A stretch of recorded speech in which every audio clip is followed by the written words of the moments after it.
குடும்பத்தார்கள் யாவர்களுக்கும் நல்லருள் புரிவானாக. ஆமீன். சண்டையானவர்களே, இன்றைய தினம் ஹாஃபிஸ் அவர்கள் தொழுகையிலே சில ஆயத்துகளை ஓதினார்கள். அந்த ஆயத்துகளை நாம் பார்க்கின்ற பொழுது உண்மையிலேயே நமக்கெல்லாம் உள்ளம் நடுங்குகிறது. அல்லாஹ் சுப்ஹானஹு வ தஆலா ஆரம்பமாக 5 நபிமார்களுடைய கூட்டத்தார்களை பற்றி சொல்கிறார். முதலாவது நபி நூஹ் அலைஹிஸ்ஸலாத்து வஸலாம் அவருடைய நபி, அவர்களுடைய கூட்டத்தார்கள். இரண்டாவது ஆது சமூதுடைய கூட்டத்தார்கள், அவர்களுடைய நபி ஹூத் அலைஹிஸ்ஸலாம். மூன்றாவதாக லூத் அலைஹிஸ்ஸலாமுடைய கூட்டத்தார்கள். நான்காவதாக சாலிஹ் அலைஹிஸ்ஸலாமுடைய கூட்டத்தார்கள். ஐந்தாவதாக ஷுஐப் அலைஹிஸ்ஸலாத்து வஸலாம் அவருடைய கூட்டத்தார்கள். இந்த 5 கூட்டத்தார்களும் அல்லாஹ்வை ஏற்றுக்கொள்ளாமல் அவர்களுக்கு அனுப்பப்பட்ட நபிமார்களை பொய்யாக்கினார்கள், கேலி செய்தார்கள். அதன் காரணமாக அல்லாஹ் சுப்ஹானஹு வ தஆலா அவர்களை பல்வேறு விதமான சோதனைகளை கொண்டு பிடித்துக் கொண்டார். சிலர்களுக்கு அல்லாஹ் சுப்ஹானஹு வ தஆலா தூஃபான் என்று சொல்லக்கூடிய வெள்ளத்தில் அழித்தான் சிலர்களை கடுமையான காற்றை கொண்டு அழித்தான், சிலர்களை கல் மாறி பொழிவதை கொண்டும் அழித்தான். இப்படி பல்வேறு விதமான சோதனைகளை கொண்டு அல்லாஹ் அழித்து விட்டான். அழித்தது போக அவன் கடைசியா சொல்கிறான், அந்த ஊர் மக்கள் யாவர்களும் நபிமார்களை பொய்யாக்காவிட்டால் நாம் அவ்வாறு செய்திருக்க மாட்டோம். நாம் அனுப்பிய நபிமார்களை அவர்கள் பொய்யாக்கியதன் காரணமாக அவ்விதமான சோதனைகளுக்கு நாம் உண்டாக்கினோம் என்று சொன்ன பிறகு மீண்டும் அல்லாஹ் சொல்கிறான், அந்த கூட்டத்தார்களை நாம் அழித்ததை போன்று இவர்களையும் நாம் அழிக்க மாட்டோம் என்று எண்ணுகிறார்களா? அல்லாஹ்வுடைய சூழ்ச்சி அவர்களுக்கு வரமாட்டாது என்று எண்ணுகிறார்களா? அவர்கள் தூங்கிக் கொண்டிருக்கக்கூடிய காலை நேரத்தில் அல்லாஹ்வுடைய சூழ்ச்சி வேதனை வரும். அல்லது அவர்கள் முற்பகலில் விளையாடி கொண்டிருக்கக்கூடிய அந்த லுகாவுடைய நேரத்தில் திடீரென்று நாம் பிடிக்க மாட்டோம் என்று எண்ணிக்கொள்கிறார்களா? அஃப அமீனு மக்கரல்லாஹ், அல்லாஹ்வுடைய சூழ்ச்சியை அவர்கள் அச்சம் தீர்ந்து இருக்கிறார்களா? நிச்சயமாக அல்லாஹ்வுடைய சூழ்ச்சியையும் அல்லாஹ்வுடைய பயத்தையும் அநியாயம் செய்யக்கூடிய மக்களை தவிர வேறு யாரும் அச்சம் தீர்ந்து இருக்க மாட்டார்கள் என்று அல்லாஹ் சுப்ஹானஹு வ தஆலா இந்த ஆயத்தில் கூறுகின்றான். அடுத்த ஆயத்தில் அல்லாஹ் கூறுகின்றான், வலவ் அன்ன அஹ்லல் குரா ஆமனு வத்தகூ லஃபதஹ்னா அலைஹிம் பரகாத்தின் மினஸ் ஸமாஇ. அந்த ஊர் மக்கள், அந்த நகரத்து மக்கள் அல்லாஹ்வை ஈமான் கொண்டு தக்வாதாரியாக இருந்திருந்தால் அவர்களை நாம் இவ்விதமான சோதனைகளை கொண்டு பிடிக்காமல் அவர்களுக்கு நாம் வானத்திலிருந்து கடுமையான முறையில் அழகான முறையில் பரக்கத்தான நேமத்தை நாம் கொடுத்திருப்போம் என்று அல்லாஹ் சுப்ஹானஹு வ தஆலா சாந்தமான முறையில் சொல்கிறார். முதலில் கோபமாக சொன்ன அல்லாஹ் தஆலா அடுத்து சாந்தமாக சொல்கிறான். சொல்லிய பிறகு மட்டுமல்லாமல் அடுத்ததாக அல்லாஹ் யாரெல்லாம் அல்லாஹ்வை பயந்து தக்வாதாரிகளா இருக்கிறார்களோ அவர்களுக்கு நாம் மென்மேலும் நேமத்தை கொடுக்கின்றோம். அந்த கூட்டத்தார்கள் அவர்கள் செய்த காரியத்தின் காரணமாகவே தவிர நாம் பிடித்துக் கொண்டோம், காரியத்தினால்தான் நாம் பிடித்துக் கொண்டோம் என்று அல்லாஹ் சொல்கிறார். அருமையானவர்களே, இந்த ஆயத்திலிருந்து அல்லாஹ் தாலாவை நாம் ஈமான் கொண்டு பயந்தவர்களாக இருந்தால் அல்லாஹ் தாலா நமக்கு பல்வேறு விதமான பரக்கத்தை வானத்திலிருந்து அனுப்புவான் என்பதை நாம் அறிந்துகின்றோம். பெருமானார் ஸல்லல்லாஹு அலைஹி வஸல்லம் அவர்கள் சொன்னார்கள், இன்ன துன்யா ஹல்வத்துன் ஹதிரத்துன் ஃபமன் அகதஹா பிஹக்கிஹி பூரிக லஹு ஃபீஹா. இந்த உலகமானது பசுமையானதும் இன்பமானதுமாகும். அந்த உலகத்திலே இருக்கக்கூடிய நேமத்தை யார் ஒருவர் அதனுடைய உரிமையை கொண்டு எடுக்கிறார்களோ, உரிமையுடன் ஹக்குடன் எடுக்கிறார்களோ அவர்களுக்கு நாம் பரக்கத் செய்வோம் என்று பெருமானார் ஸல்லல்லாஹு அலைஹி வஸல்லம் அவர்கள் சொல்லியிருக்கிறார்கள். அதாவது இன்று நாம் பார்க்கின்றோம், வாழ்க்கையில் நாம் எவ்வளவு விதமான முறையில் உழைக்குகின்றேன், பல வியாபாரங்கள் செய்து வருகின்றேன், எந்த விதமான அடிப்படையில் முன்னேற்றம் இல்லை, மென்மேலும் நான் அதற்கு தோல்வியாகவே கருதுகிறேன் என்று சொல்லக்கூடிய நண்பர்களை பார்க்கின்றோம். எத்தனையோ விதமான முறைகளில் நாம் வியாபாரம் செய்கிறேன், தொழில் செய்கிறேன், அல்லாஹ் எனக்கு பரக்கத்தாக கொடுக்கின்றான். ஆனால் கொடுக்கக்கூடிய நேமத்துகள், அந்த பொருளாதாரம் எங்கே செல்கிறது என்று தெரியவில்லை என்று நாம் புலம்பக்கூடிய நண்பர்களை நாம் பார்க்கின்றோம். அருமையானவர்களே, நபிகள் நாயகம் ஸல்லல்லாஹு அலைஹி வஸல்லம் இந்த ஹதீஸுடைய கருத்தாகிறது, வியாபாரமாக இருந்தாலும் சரி, தொழிலாக இருந்தாலும் சரி, ஒரு பொருளை வாங்குவதாக இருந்தாலும் சரி, விற்பதாக இருந்தாலும் சரி, பரக்கத்துடன் நம்முடைய ஹக்குடன் நாம் எடுத்துக்கொண்டால் அதில் பரக்கத் செய்யப்படும். ஒரு வியாபாரி இருக்கிறார், அவர் ஒரு பொருளை விற்கிறார் வச்சுக்கொள்வோம். அவர்கிட்ட போய் நாம என்ன செய்யணும், இந்த பொருள் கிலோ என்ன விலை, இத்தனை ரூபாய், அவ்வளவு கிடையாது, கொஞ்சம் குறைத்து தாருங்கள் என்று நாம் குறைத்து கொண்டே வருகிறோம். கடைசியா அவர் என்ன செய்கிறார், மனசு வேதனைப்பட்டு சரி எப்படியாவது எடுத்துட்டு போகும்னு சொல்லி பொருளை மன கஷ்டத்தில் கொடுக்கிறார். அந்த மன கஷ்டத்தில் கொடுப்பதன் காரணமாக அந்த பொருளை வாங்கக்கூடிய ஆளுக்கு பரக்கத் கிடைக்காது. எப்படியோ ஒரு வழியில செலவாயிடும், பொருள் வீணா போயிடும். அதை நாம் பார்க்கின்றோம். அதே போன்று தான் பொருளை கொடுக்கக்கூடிய வியாபாரிகள் அளவுடன் அவர் எந்த தொகைக்கு நம்மகிட்ட கேட்கிறார்களோ அந்த தொகைக்கு உண்டான பொருளை நாம் கொடுத்து விட்டால் அவர் கொடுக்கக்கூடிய காசிலிருந்து பொருளாதாரத்தில் நமக்கு பரக்கத்து உண்டாகும். அவ்வாறு இல்லாமல் அவர் ஒரு ஏமாற்று வழியாக இருக்கிறார், ஒன்றுமே தெரியாதவராக இருக்கிறார் என்ற அடிப்படையில் எப்படியெல்லாம் நாம் அவரை ஏமாற்ற முடியுமோ என்று ஏமாற்றினால் அந்த பொருளாதாரம் நமக்கு எந்த விதமான பிரயோஜனம் தராது, அது பரக்கத்து கிடைக்காது என்பதை இந்த ஹதீஸிலிருந்து நாம் விளங்கிக் கொள்கிறோம். கணவான்களே, அல்லாஹ் சுப்ஹானஹு வ தஆலா பரக்கத்தை பற்றி சொல்கின்ற பொழுது நிறைய செய்திகள் சொல்லியிருக்கின்றார்கள். பெருமானார் ஸல்லல்லாஹு அலைஹி வஸல்லம் சொன்னார்கள், என்னுடைய உம்மத்துக்கு அல்லாஹ் தஆலா காலை நேரத்தில் பரக்கத் செய்திருக்கின்றான், அதிகாலை நேரத்தில் பரக்கத் செய்திருக்கின்றான் என்று சொன்னார்கள். இதை நாம் பார்க்கின்றோம். எத்தனையோ விதமான வியாபாரிகள் காலையிலே சென்றால், தொழிலாளிகள் காலையிலே சென்றால் அந்த பொருளை எத்தனை விதமான பொருளை நாம் வாங்க முடியுமோ கொடுக்க முடியுமோ செல்கிறோம். பல காரியங்களை நாம் முடிக்கின்றோம் காலையில் சென்றதன் காரணமாக. அப்ப காலையிலே செல்வதன் காரணமாக எத்தனை விதமான வேலைகள் நாம் முடித்து விடுகிறோம் என்பதை அறிகிறோம். இது ஒரு செய்தி. அடுத்த செய்தியை பார்க்கிறோம்.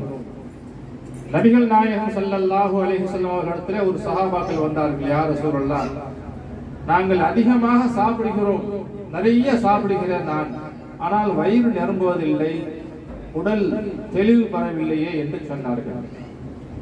அப்படி கேட்கும் பொழுது ஸல்லல்லாஹு அலைஹி வஸல்லம் சொன்னார்கள், லஅல்லக்கும் தஃபரகூன, நீங்கள் வீட்டில் தனித்தனியாக நீங்கள் சாப்பிடுகின்றீர்களா? ஆம், தனித்தனியாக சாப்பிடாதீர்கள், ஒன்று கூடி உட்கார்ந்து சாப்பிடுங்கள், அல்லாஹ் அதுல உங்களுக்கு பரக்கத் செய்வார். அப்ப ஒன்று கூடி உட்கார்ந்து சாப்பிட்டால் நிச்சயமாக அல்லாஹ் சுப்ஹானஹு வ தஆலா அதில் நமக்கு பரக்கத் செய்திருக்கின்றார். அதே போன்று சொன்னார்கள், சாப்பிடக்கூடிய முறைகளிலும் ஒரு தட்டில் நீங்கள் அமர்ந்து சாப்பிட்டால் அந்த தட்டுடைய நடுப்பகுதியில் பரக்கத்து உண்டாகிறது. எனவே நீங்கள் ஓரத்திலிருந்து சாப்பிட ஆரம்பிங்க, நடுப்பகுதி அப்படியே இருக்கட்டும், அதில் பரக்கத்து இறங்கி கொண்டே இருக்கும். எடுத்தவுடன் நீங்கள் நடுப்பகுதியில் சாப்பிட்டால் பரக்கத்து நின்றுவிடும். அப்படி பரக்கத்து நின்ற பிறகு அந்த உணவை சாப்பிட்டால் செரிமான கோளாறுகள் உண்டாகும் கண்டிப்பாக, அல்லது வேற ஏதாவது தொந்தரவு உண்டாகும், அல்லது நமக்கு தேவையில்லாத உணவை சாப்பிடக்கூடிய முறைகள் ஆகிவிடும். அதனால் தான் சொன்னார்கள், உணவின் தட்டையில் நீங்கள் அமர்ந்தால் நடுப்பகுதியில் சாப்பிடாமல் ஓரமாக சாப்பிடுங்கள் என்று சொன்னார்கள். இதுவும் பரக்கத்து விஷயமாக ஒரு செய்திகள். இப்படி பரக்கத்து விஷயமாக நிறைய செய்திகள் சொல்லப்படுகிறது. அதில் ஒரு செய்தி தான் நபிகள் நாயகம் ஸல்லல்லாஹு அலைஹி வஸல்லம் சொன்னார்கள், பனு இஸ்ராயேலுடைய கூட்டத்தில் 3 நபர்களை அல்லாஹ் சுப்ஹானஹு வ தஆலா சோதிக்கின்றான். ஒருவர் குஷ்டரோகி, கை கால் எல்லாம் இயங்காமல் வியாதியாக இருக்கக்கூடிய குஷ்டரோகி. இரண்டாவது நபர் தலையில் ஒழுக்கையாக இருக்கக்கூடிய ஒரு நபர். மூன்றாவது நபர் கண் தெரியாத குருடர். இந்த மூவர்களையும் அல்லாஹ் சுப்ஹானஹு வ தஆலா சோதிக்கின்றான். எப்படி சோதிக்கின்றான் என்றால், அந்த மூவரிடத்திலையும் ஒரு மனிதர் வருகிறார், சாதாரணமா ஒரு மனிதர் வருகிறார். முதலாவதாக குஷ்டரோகியிடம் வந்து கேட்கின்றார், அன்பரே, உங்களுக்கு என்ன குறைகள் இருக்கிறது? ஏதேனும் குறை இருந்தால் சொல்லுங்கள், நான் நிவர்த்தி செய்து வைக்கிறேன் என்று சொன்னார். அவர் தன்னுடைய உடல்நிலையை சொல்லி முறையிடுகிறார். வந்தவர் அவருடைய உடலில் லேசாக தடவி விடுகின்றார்கள். சற்றென்று உடல் ராகத்தாகிவிட்டது, எந்த விதமான நோய்களும் இல்லை. உடனே அவர் மீண்டும் அந்த மனிதர் கேட்கின்றார், உங்களுக்கு வாழ்வாதாரத்தில் ஏதாவது தேவைப்படுகிறார் கேட்கின்றார். எனக்கு ஒரு ஒட்டகத்தை தாருங்கள், அதை கொண்டு நான் பிழைத்துக் கொள்கிறேன் என்று சொன்னார்கள். ஒரு ஒட்டகத்தை வரவழைத்து அவருக்கு ஒட்டகத்தை கொடுத்துவிட்டு, பாரக்கல்லாஹு ஃபீக, அல்லாஹ் இந்த ஒட்டகத்தில் உங்களுக்கு பரக்க செய்வான், சென்று நீங்கள் பிழைத்து வாருங்கள் என்று சொல்லி அனுப்பிவிட்டார்கள். பிறகு நேரடியாக தலையில் முடி இல்லாமல் வழுக்கையாக இருக்கக்கூடிய அந்த நபரை பார்த்து சந்திக்கிறார்கள். அல்லாஹ் ஏதேனும் உங்களுக்கு பரக்க செய்ய வேண்டுமா என்று கேட்கிறார்கள். தலையில் முடி இல்லாமல் மக்கள் எல்லாம் என்னை வெறுக்கிறார்கள், அந்த முடிக்காக நீங்கள் துவா செய்யுங்களே என்று செய்கிறார்கள். தடவி பிடிக்கின்றார்கள்.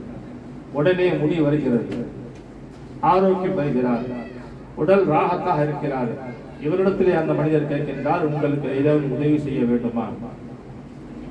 எனக்கு ஒரு மாடு வாங்கித்தாருங்க, நான் அதை கொண்டு பிழைத்துக் கொள்கிறேன். அது மாதிரி ஒரு பசு மாட்டை வாங்கி கொடுத்திருந்தார்கள். கொடுத்த பிறகு சொல்லுகிறார்கள், அல்லாஹ் பாரக்கல்லாஹு ஃபீக, அல்லாஹ் உங்களுக்கு இந்த மாட்டுடைய விஷயத்தில் பரக்க செய்வானாக. மூன்றாவது கண் தெரியாத ஒரு மனிதருக்கு கேட்கின்றார்கள், உலகத்தில் யார் வருகிறார் யார் வரவில்லை, உலகம் எப்படி இருக்கிறது என்று தெரியவில்லை, கண் குருடராக இருக்கிறது, எனவே என்னுடைய கண் பார்வை கிடைக்க வேண்டும் என்று துவா செய்யுங்கள் என்று சொன்னார்கள். அவர்களுக்கும் கண்ணை தடை கொடுக்கின்றார்கள். பார்வைகள் கிடைத்து விட்டது. இவரிடத்தில் கேட்கின்றார்கள், உங்களுக்கு என்ன தேவை? எனக்கு ஒரு ஆடு வாங்கி தாருங்கள், அதை கொண்டு நான் பிழைத்துக் கொள்கிறேன். அல்ஹம்துலில்லாஹ், ஒரு ஆடு வாங்கி கொடுத்தார்கள். மூவருக்கும் சென்று விட்டார்கள். அந்த மனிதர் செய்த துஆவின் காரணமாக, அந்த மனிதர் சாதாரண மனிதர் அல்ல, மனிதருடைய ரூபத்தில் வந்திருக்கக்கூடிய மலக்குமார்கள் அல்லாஹ் அளித்திருக்கின்றார். அவர் செய்த பரக்கத்தின் காரணமாக பொருளாதாரத்தில் பல்வேறு விதமான நேமத்துகள் உண்டாகிறது. முதலாவது நபருக்கு பெரும் பெரும் ஒட்டக மந்தைகள், இரண்டாவது நபருக்கு பெரும் பெரும் மாட்டு மந்தைகள், ஆட்டு மந்தைகள், மூணாவது நபர்களுக்கு உண்டாகிவிட்டது. அல்லாஹ் அவர்களை சோதிக்கின்றான். குஷ்டரோகியாக இருந்த அந்த நபரை இதே இந்த மலக்குகள் குஷ்டரோகியை போன்று வருகிறார்கள். அதே ஒருவர் வருகிறார்கள், மனிதரே, அல்லாஹ் உங்களுக்கு அதிகமான ஒட்டகத்தை கொடுத்திருக்கின்றான், காணும் இடமெல்லாம் உங்களுக்கு ஒட்டகம் இருக்கிறது, நான் குஷ்டரோகியா இருக்கிறேன், எனக்கு ஏதேனும் நீங்கள் உதவி செய்ய முடியுமான்னு கேட்கின்றார்கள். நான் பயணம் செல்ல வேண்டும், ஒரு ஒட்டகத்தை தாருங்களே என்று கேட்கின்றார்கள். ஒன்றும் தர முடியாது, என்னுடைய தந்தைகள் பாட்டனார்கள் வழியாக எனக்கு கொடுத்த நேமத்து நான் ஒன்றும் தர முடியாது என்று சொல்லிவிட்டார்.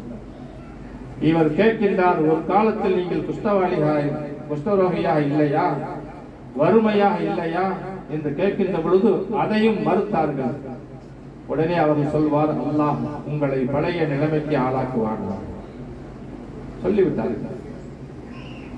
சிறிது நேரத்தில் கொஞ்சம் கொஞ்சமாக அந்த ஒட்டகம் எல்லாம் அழிந்து, எப்படியோ ஒரு முறையில் அழிந்து பழைய நிலைமைக்கு ஆளாகிவிட்டார்கள்.